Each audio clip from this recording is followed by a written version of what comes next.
Shalom, shalom bien-aimé, shalom au nom de Yahushua, bonsoir, bonjour à tous ceux qui vont écouter cet audio que je vais faire, une pensée que j'aimerais partager au nom du Seigneur Yahushua pour nous avertir, pour nous parler. Une pensée vraiment pour interpeller l'Église, notamment beaucoup de frères et sœurs, notamment les frères personnellement, et beaucoup de jeunes. Voilà, sur l'appel et notamment aussi les réseaux, la précipitation, le fait de faire les choses sans que le Seigneur nous les demande, et aussi à cette prolifération de prédicateurs et d'autres qui sont jeunes et dans la foi même. Et souvent la Bible est devenue quelque chose qui a été modernisé par cette génération. Tout le monde fait les mêmes choses. Et j'ai été interpellé aujourd'hui par le Seigneur sur quelque chose qui va se passer, je pense, que l'ennemi veut mettre en place. Il va pousser, il y aura une prolifération de prédicateurs, des jeunes prédicateurs. Tout le monde va vouloir faire les mêmes choses, se mettre sur les réseaux pour prêcher, alors qu'ils n'en ont pas forcément le mandat, l'appel, et d'autres le temps, et d'autres n'ont pas reçu l'ordre du Seigneur. Voilà. Donc je voulais faire l'audio pour partager sur ces choses et en même temps nous interpeller aussi voilà, la jeunesse et des gens aussi qui peuvent sentir l'appel mais qui ne savent pas forcément comment gérer l'appel qu'ils ont reçu. Voilà. Donc nous sommes le lundi 18 juillet. 23h54, l'endroit où je suis. Que toute la gloire soit rendue à Yahushua. Père, merci pour ta grâce, merci pour l'Esprit, merci pour tout ce que tu fais. Merci pour ton peuple. Je veux simplement, Seigneur, partager cette pensée, cette interpellation d'aujourd'hui pour pouvoir être enseigné, veillé, chacun de nous. Ceux qui sont de toi, ouvre-leur l'oreille, qu'ils soient interpellés, afin que chacun de nous se préserve de tout ce qui peut être fait en mal, au nom de Yeshua. Amen. Donc voilà, je voulais donc partager sur cette pensée que le Seigneur m'a permis que je sois interpellé aujourd'hui par cette pensée, et quelqu'un aussi me disait, tu sais, le Seigneur me fait ressentir depuis quelques jours qu'il y aurait une prolifération de prédicateurs sur Internet. Les gens vont se mettre à prêcher. Et il y aura une telle cacophonie, on ne saura plus reconnaître qui a reçu le mandat, le manteau pour prêcher. Voilà. Je ne dis pas aux gens de ne pas prêcher sur Internet ni sur les réseaux, mais lorsqu'on se met à partager l'évangile, pour que les gens entendent, on habille un vêtement, on habille un manteau. Et dans la Bible, ça ne se passait pas comme ça. Là, à l'époque des apôtres, les gens ne se levaient pas comme ça pour prêcher, pour faire le ministère simplement. Voilà. Les jeunes, on voit la mort d'Ananias et Saphira, on voit des jeunes qui prennent, voilà, on voit Timothée qui était au pied de Paul, Paulos qui pouvait l'encadrer, lui dire remplis voilà, l'œuvre du Seigneur, fait dans le ministère, celui d'un évangéliste, d'un prédicateur. Donc ce frère pouvait prêcher. Voilà, mais il était encore à cette époque un jeune homme au pied de Paul, donc il n'a pas écrit de lettres. Vous avez vu que Timothée n'a pas écrit de lettres, il n'y a pas l'épître de Timothée, l'épître de Tite, parce qu'ils étaient des gens qui étaient jeunes et qui étaient aussi...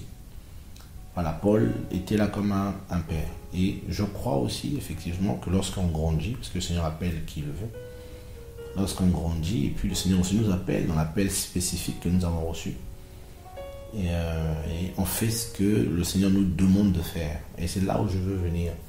Je veux en venir. Il faut faire ce que le Seigneur nous demande de faire.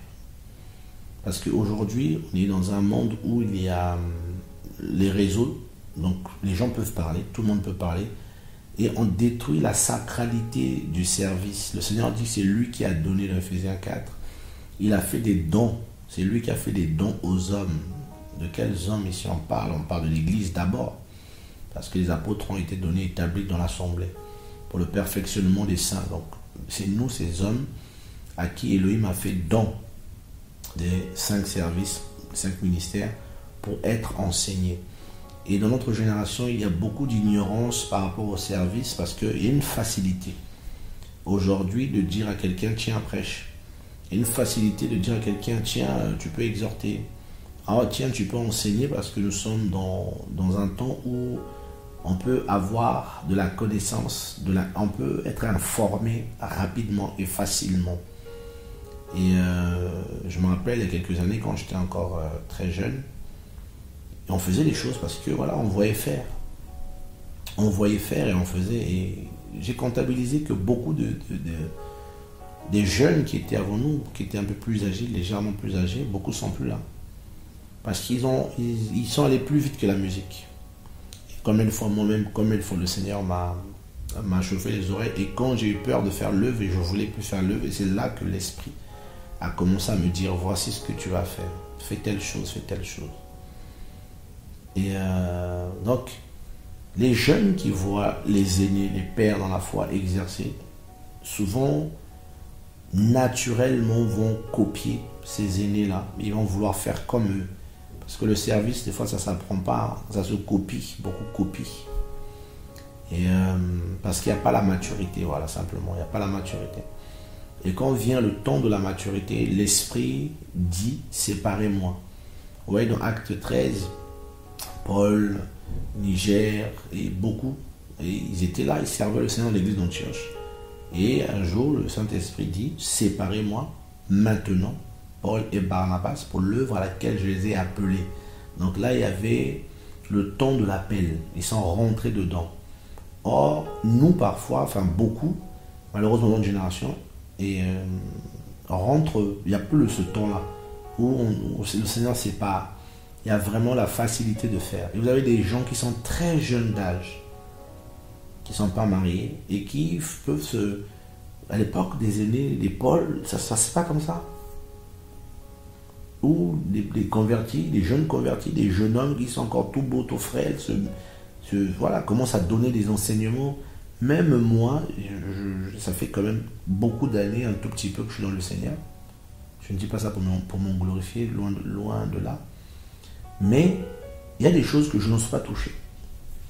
Et même sur cette chaîne, vous verrez qu'il n'y a pas beaucoup d'enseignements où on va rentrer dans l'eschatologie, toutes ces choses. Pourtant, on est enseigné dessus depuis des années.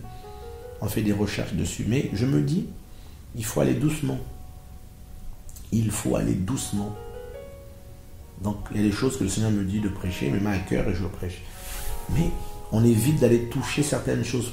Pas peut-être qu'on ne les maîtrise pas, mais parfois on se dit, il y a certaines choses, bon Seigneur, on va aller doucement. On va laisser aussi certains aînés qui maîtrisent certaines choses, qui ont un certain poids dans le service.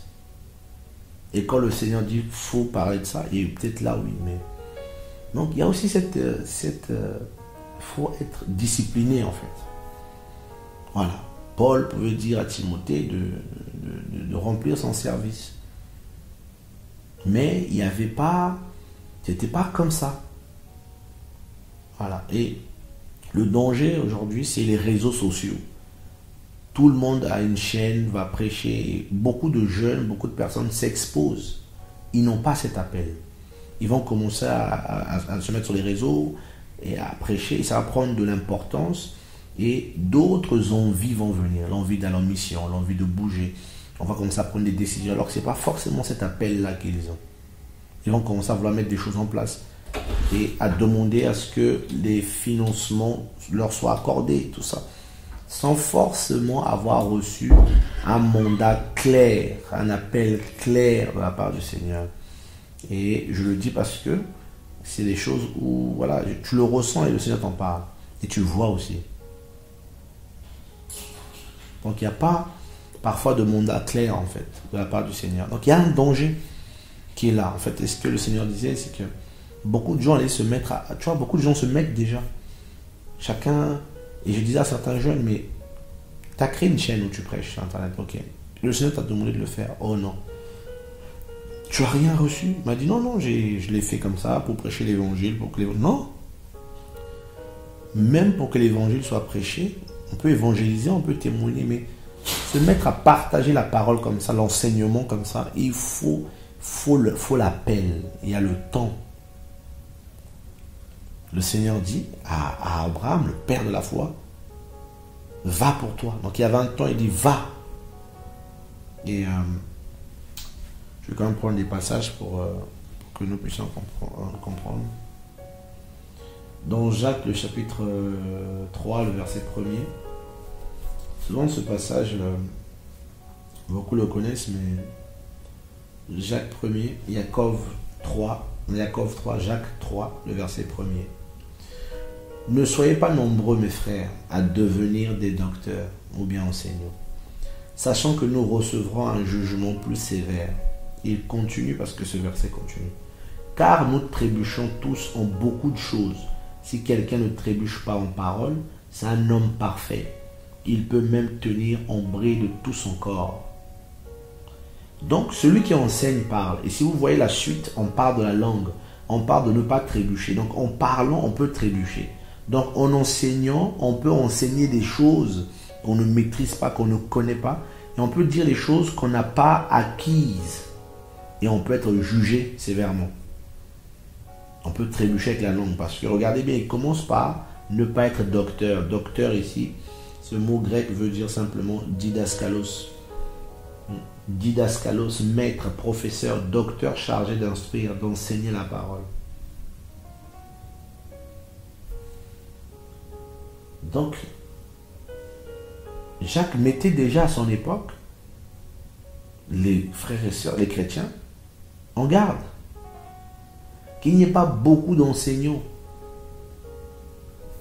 L'appel ne doit pas devenir parce qu'on a appelé, ou la connaissance qu'on a, parce qu'on pense maîtriser les choses, faire les choses. Qu'est-ce que le Seigneur t'a dit? Est-ce que le Seigneur t'a dit prêche sur Internet? Est-ce que le Seigneur t'a dit va en mission? Est-ce que le Seigneur t'a dit mets en place telle chose? Parce que derrière la chose que le Seigneur te dit de mettre en place, il libère une onction qui va avec. Il donne une autorité qui va avec. Parce que le problème est que si tu fais les choses, si nous faisons les choses sans le Seigneur, on risque d'être frappé. Et ce n'est pas forcément tout de suite qu'on va se rendre compte qu'on est frappé. C'est 5 ans plus tard, 10 ans plus tard. Mais la chose a commencé, dès lors on a commencé à ne pas comprendre l'appel du Seigneur. Il y a des chrétiens, beaucoup de frères et sœurs, particulièrement les frères, ne comprennent pas leur appel. Parce que dans notre génération, on a des modèles et on pense qu'on est forcément comme nos modèles. Non, chacun reçoit un don particulier de la part du Seigneur et chacun doit comprendre ce que Yahweh lui demande de faire dans la prière. Dans la prière, dans l'intimité, le Seigneur va te dire, je t'appelle à telle chose, il faut faire telle chose. Même si les gens ne sont pas d'accord, même si les gens te critiquent, même si les gens pensent que tu es ceci, tu es cela, tu dois rester dans ce que tu as reçu de la part du Seigneur, clairement, dans la prière. Mais il y a aussi la précipitation. Vous allez voir des jeunes hommes qui ne sont même pas mariés, 22, 23, 24 ans. C'est parfois d'autres 25 ans, pas mariés, mais qui veulent enseigner les gens sur le mariage. Vous allez voir des jeunes filles qui ne sont même pas mariées, qui veulent enseigner les gens sur le mariage. Ils n'ont jamais eu d'enfants, ils veulent parler de l'éducation des enfants. Ils n'en ont pas. Ils n'ont aucune expérience dans la vie chrétienne, dans les combats. Ils n'ont même pas encore été éprouvés par le Seigneur. Et ils veulent déjà avoir des charges, des postes. Et sont morts. Ne soyez pas nombreux, mes frères, à devenir des docteurs, sachant que nous recevrons un jugement sévère. Donc ceux qui enseignent, ceux qui prêchent, recevront un jugement sévère. Donc il y a un temps d'adaptation, il y a aussi un temps de précipitation chez beaucoup. Tout le monde veut faire en pareil, tout le monde veut écrire des livres. Ah, moi aussi j'ai à cœur d'écrire un livre. Et je bénis le Seigneur pour un frère qui avait écrit un livre, qui m'a dit, j'ai écrit un livre, j'ai dit frère, prends ton livre et range-le. Tu n'es pas marié, il n'était pas marié à l'époque. J'ai dit, tu n'es pas marié, tu n'as même pas 10 ans de vie chrétienne, tu veux toucher à des doctrines de base de la foi. Et le frère, je bénis le Seigneur, il a écouté. Il a rangé son livre. Parce que frère, comment les enfants peuvent enseigner des adultes? Comment des enfants peuvent prendre la direction des maisons. Le Seigneur dit celui... Parce que quand on parle à l'église, là, il faut une certaine autorité, il faut un certain appel. Je ne dis pas qu'il ne faut pas exhorter, il faut pas... Mais quand on fait ça dans un certaines limites, dans les assemblées locales, tout ça, il n'y a pas de problème. Mais quand ça devient, on veut se positionner sur les nations, et beaucoup sont frappés d'orgueil. Et puis on ne peut plus leur parler en fait. Je vois des jeunes, et ça me fait mal, hein. Je les interpelle, ils ne veulent pas écouter, à cause des réseaux, se montrer. Ils sont déjà frappés, tu le sais, tu le vois, mais eux ne le savent pas. Parce qu'ils n'ont pas été frappés par le Seigneur, ils n'ont pas encore été châtiés par le Seigneur, ils ne sont pas passés par le châtiment du Père, ils ne connaissent pas ça. Ils sont dans la précipitation et tu les vois comme des puces qui s'arrêtent. Chaque chose réseau, chaque chose réseau, petite louange réseau. C'est comme si tu montes, quand tu te laves là, tu prends ça, tu filmes et tu mets ça sur internet. Petite intimité avec le Seigneur réseau. On chante à la gloire du Seigneur réseau. Vous voyez les anges nous envoyer des photos de la louange qui passe au ciel. Est-ce que même des fois même nos oreilles s'ouvrent pour écouter la louange du ciel? Même pas. Le ciel est privé, archi privé. C'est dans l'intimité. Le Seigneur, lorsqu'il priait, il se retirait sur les montagnes pour rester dans l'intimité avec le Père. Tranquille, personne. Donc, cet esprit des réseaux a piqué plusieurs jeunes. Les gens vont évangéliser, ils mettent ça sur les réseaux. Vous pouvez les interpeller, ils trouvent ça anormal parce qu'ils ne sont pas guéris. Ils ne sont pas encore passés par la délivrance, par l'épreuve de la purification des motivations. Et il y a ça. Et on prêche étant jeune, étant immature. Donc il y a cette immaturité qui est là. Et vous allez voir beaucoup, ils ont jeunetisé Yehoshua. Vous voyez un peu, le Seigneur est devenu jeune. Alors, ils ont un évangile de jeunes. Ils se comportent comme des jeunes. Ils parlent comme des jeunes. Ils font des programmes comme des jeunes. Voilà. Pas d'équilibre. Et les jeunes viennent. Il y a plein de jeunes. On dit, ouais, il y a le réveil. C'est pas le réveil. C'est l'ambiance.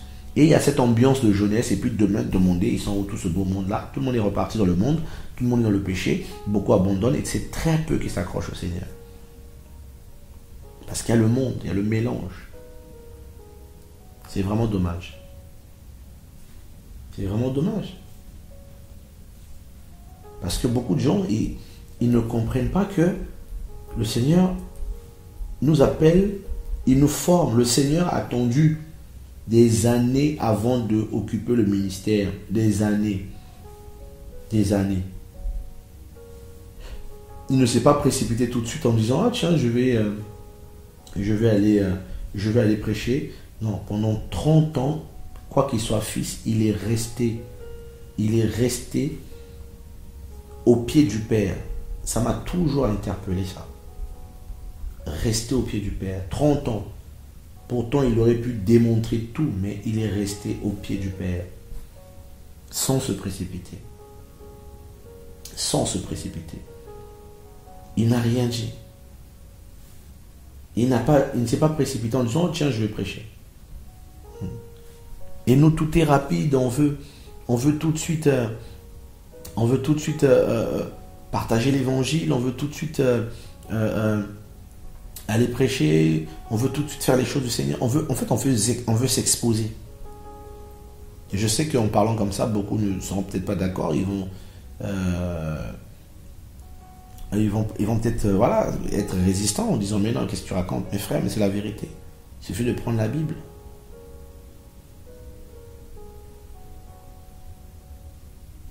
Prends la Bible. Parce que les gens sont dans une précipitation parce que on a cette facilité-là. On a cette facilité-là des réseaux. Internet aujourd'hui, permet aux gens de faire entendre leur voix. Et ça crée des choses dans les cœurs. La précipitation, l'amour du Matthieu vu. Et après, les gens sont morts. Et je prends un autre passage, regardez un passage dans le livre de Timothée, que vous connaissez. C'est vraiment pour nous interpeller, surtout interpeller la jeunesse, frères et sœurs. Parce que il y a beaucoup de...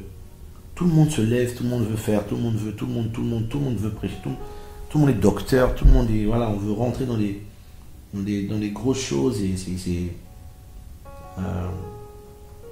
Tout le monde veut diriger. Il y a même des... voilà, regardez 1 Timothée 3. La parole est sûre. Si quelqu'un désire la fonction de surveillant, il désire une œuvre excellente. Mais il faut que le surveillant soit irréprochable, mari d'une seule femme, fléchissant ses désirs et impulsions, modéré, décent, hospitalier, capable d'enseigner, qu'il ne soit pas ivrogne ni violent, mais doux, non agressif, non attiré par l'argent, dirigeant convenablement sa propre maison. Donc vous voyez ici, ce sont des gens mariés, ce sont des gens qui ont quand même une base au niveau de la société, au niveau de la vie humaine, tenant ses enfants dans la soumission en toute dignité. Mais si quelqu'un ne sait pas diriger sa propre maison, comment prendra-t-il soin de l'assemblée d'Élohim? Et le verset qui m'intéresse, le verset 6. Mais il ne faut pas qu'il soit un nouveau converti de peur, gonflé d'orgueil, il ne tombe sous le jugement du diable. Voilà. Néophytos, nouveau converti. Un néophyte en français. Un nouveau. Une nouvelle plante. Parce que, vous savez, phyto, néo qui veut dire nouveau. Phyto qui veut dire plante. Voilà, phytothérapie, tout ça. Donc, il est comparé à une plante parce qu'il est nouveau, il peut tomber sous le jugement du diable. Parce qu'il est nouveau. Et regardez un autre passage là, merci Seigneur. Un autre passage en parlant de plantes. Dans Marc, le chapitre 4, le verset 26 normalement. Voilà. Le verset 26. Néophytos, la plante qui peut tomber dans l'orgueil parce qu'il est nouveau. Il ne faut pas qu'il soit nouveau, converti. Il disait aussi, donc Marc 4, le verset 26, il disait aussi, il en est du royaume d'Élohim comme quand un être humain jette la semence en terre. Et il s'endort et se réveille nuit et jour, et la semence germe et croît sans qu'il sache comment. Car la terre produit d'elle-même premièrement l'herbe, ensuite l'épi, ensuite le grain formé dans l'épi, et dès que le fruit est mûr, on y met immédiatement la faucille parce que la moisson est prête. Donc vous voyez, il y a les étapes, le Seigneur me donne ici, c'est un enseignement frères et sœurs. Premièrement, l'herbe. Donc la semence qui est plantée, la pelle que tu reçois, elle naît, l'herbe, elle est petite. Tu es encouragé, tu es encadré, tu es aidé par le Seigneur, par les frères et sœurs, par les aînés, par les conseils, par l'enseignement. Et puis l'épi. Quand l'épi est là, on a l'impression, waouh, on s'attend aux fruits, mais ce n'est pas encore le moment. Ensuite, le grain formé dans l'épi. Le grain est là, on voit, waouh, il y a des fruits, il y a le grain, mais ce n'est pas encore mûr. Et dès que le fruit est mûr, on y met la faucille. Donc dès que le Seigneur t'appelle, je me rappelle il y a quelques années, particulièrement en 2007, l'Esprit m'a visité. C'est une année où l'Esprit... Non, 2006, je crois. Fin 2006. Ou début 2007. L'Esprit me visitait pour me parler de ma vie. Il me disait, tu dois te préparer, tu dois... Et tout ce temps a suivi, j'ai vécu des choses extraordinaires avec le Seigneur. Et j'ai rencontré des hommes qui m'ont beaucoup aidé dans ma marche chrétienne, où j'ai beaucoup appris. L'Esprit me disait, c'était le temps, et il allait me faire rencontrer des gens. Et comme il m'avait dit, et c'est comme ça s'est passé. Et je me dis, Seigneur, donc il y a un temps. Et quand tu grandis, le Seigneur te dit, maintenant tu peux commencer à faire telle chose. Et tu sens même que l'onction dans ta vie a grandi. L'autorité du Seigneur est plus grande sur toi que hier. Et il te dit, fais telle chose, fais telle chose. Et des fois, tu as même peur de le faire. Tu n'es pas rassuré. Mais il dit, va, fais-le. Quand tu étais jeune, tu allais où tu voulais. Voilà, les jeunes, c'est ça, ils font ce qu'ils veulent. Ils vont où ils veulent. Mais lorsque tu seras grand, maintenant tu rentres dans l'appel, tu iras là où tu ne voudras pas y aller. Vous voyez, c'est ça la différence. C'est ça la différence avec le grain formé qui est mûr. Et entre l'herbe, beaucoup il y a l'herbe là, on appuie sur mon néophytos. La petite plante là, on piétine ça, pouf, elle se pète, elle se casse. Parce qu'on est pressé. On est pressé d'être dans les réseaux, à s'exposer, à enseigner, à vouloir faire des programmes de réveil, alors qu'on n'a reçu aucune autorité. on établit nulle part dans le royaume. Et c'est des flèches, c'est des esprits des eaux, c'est des esprits de sorcellerie, c'est des esprits de magie, c'est des esprits d'impulsicité. C'est toutes sortes d'esprits qui frappent les gens. Et les gens n'arrivent plus à prier, ils deviennent lourds. Et ils sont remplis d'orgueil, ils reçoivent des choses bizarres. Oh non, le Seigneur m'a dit, le Seigneur n'a rien à voir là-dedans. Et on est fini parce que on ne comprend pas ça. Il faut qu'il y ait aussi des aînés, des anciens, des pères dans la foi aussi, que j'espère que le Seigneur va en susciter pour dire à certains frères, c'est vrai qu'il y a la liberté dans le Seigneur, il y a la liberté en Mashiach, il y a la liberté en Christ, c'est vrai. Mais au bout d'un moment, il faut quand même que les enfants vont à l'école, que les enfants retournent à la crèche, que ceux qui sont au collège retournent au collège, que ceux qui sont en primaire aillent en primaire, que ceux qui sont au lycée aillent au lycée, et ceux qui sont à l'université aillent à l'université. Et quand ils ont leur diplôme, là, ils peuvent aller travailler. Parce que le Seigneur nous appelle tous, c'est vrai. Mais frère, il faut quand même que chacun reste dans une limite. Il y a une mauvaise compréhension du service et de l'enseignement. Voilà pourquoi tout le monde se jette. 25 ans, on est déjà grand apôtre. 25 ans, prophète un tel. Pasteur un tel. Mais 22 ans, 16 ans. C'est quand même terrible.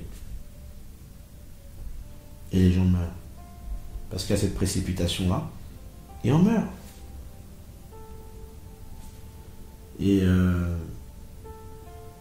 pour parler de deux appelés dans la Bible, des hommes que le Seigneur a appelés, très puissants, vous allez voir, vous les connaissez certainement. Et on va voir ce que la Bible dit d'eux, parce que ces passages, nous sommes dans le livre de Luc, le chapitre 1er. Seigneur, merci pour ton esprit. Luc, le chapitre 1er, le verset...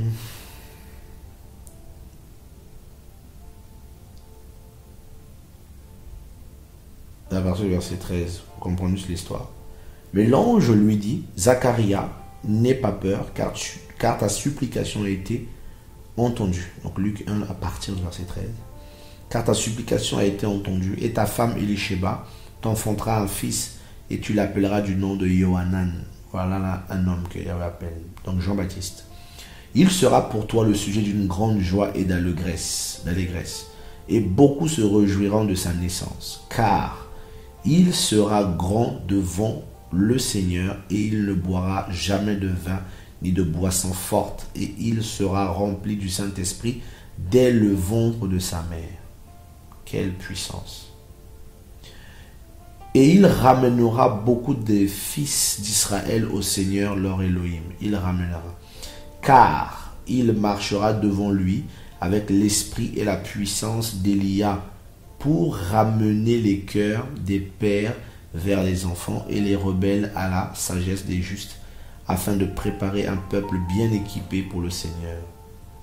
Alors Zécharia dit à l'ange, à quoi connaîtrai-je cela? Car moi je suis un vieillard et ma femme est d'un âge avancé. Vous voyez, donc c'est l'histoire de Jean le Baptiste, que le Seigneur va appeler. Donc on voit ici son appel. On voit son appel. Et l'enfant va naître, donc on va aller plus loin. Plus loin. Voilà, Myriam, verset 80. En 76, écoutez la parole. Et toi, enfant, tu seras appelé prophète du Très-Haut, car tu marcheras en face du Seigneur pour préparer ses voies, afin de donner à son peuple la connaissance du salut, par le pardon de leurs péchés, grâce aux entrailles de la miséricorde de notre Elohim, en vertu de laquelle le soleil levant nous a visités d'en haut. Là, c'est l'appel, maintenant la mission qui lui est donnée. Et verset 79, pour apparaître sur ceux qui sont assis dans la ténèbre et dans l'ombre de la mort, et pour conduire nos pas dans le chemin de la paix. Or, le verset qui m'intéresse, c'est le verset 80, or l'enfant croissait et se fortifiait en esprit, et il demeura dans les déserts jusqu'au jour où il se présenta à Israël. Il fallait qu'il croisse d'abord, il fallait qu'il soit fortifié en esprit jusqu'au jour où il se présenta.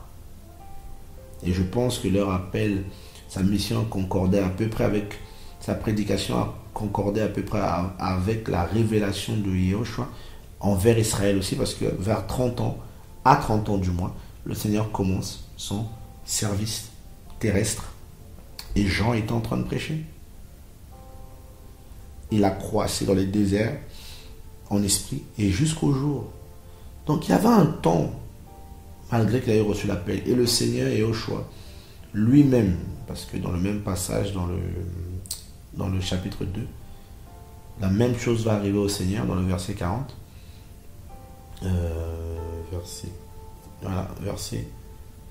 Verset 39 même, et de Luc 2, 39 à 40. Et quand ils eurent tout accompli selon la Torah du Seigneur, ils retournèrent en Galilée, à Nazareth leur ville, et l'enfant croissait et se fortifiait en esprit. Il était rempli de sagesse, et la grâce d'Élohim était sur lui. Vous vous imaginez? L'enfant, quand ils sont rentrés à Nazareth, mais il avait quel âge? Le Seigneur, il était jeune.